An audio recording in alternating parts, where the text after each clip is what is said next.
تفاصيل وفاة الفنان والإعلامي الجزائري إسماعيل ربوح عن عمر يناهز 65 عاما. إنا لله وإنا إليه راجعون. تعالوا مع حضراتكم نكمل باقي التفاصيل، بس في الأول كده لايك للفيديو، اشتركوا وفعل الجرس من كلمة الكل عشان خاطر يوصل لكم الجديد والترند. وقبل ده كله هنصلي على رسولنا الكريم عليه أفضل الصلاة والسلام.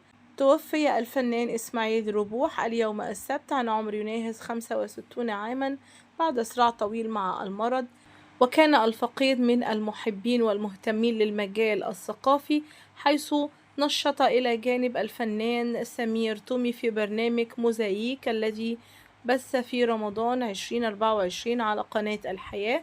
وعلى إثر هذا المصاب قدم المدير العام لقناة الحياة هابت حناشي عبر صفحته على قناة الحياة على مواقع التواصل الاجتماعي وتعازيه الخالصة إلى عائلة الراحل. هذا نصها: يتقدم المدير العام لقناة الحياة هابت حناشي بخالص التعازي وأصدق المواساة إلى عائلة ربوح في وفاة الصديق العزيز إسماعيل ربوح الذي وفاته المنية بعد صراع طويل مع المرض.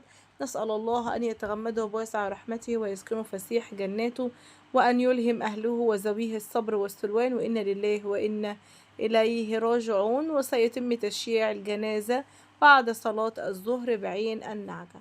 انتهى الفيديو مع حضراتكم لحد كده، ومع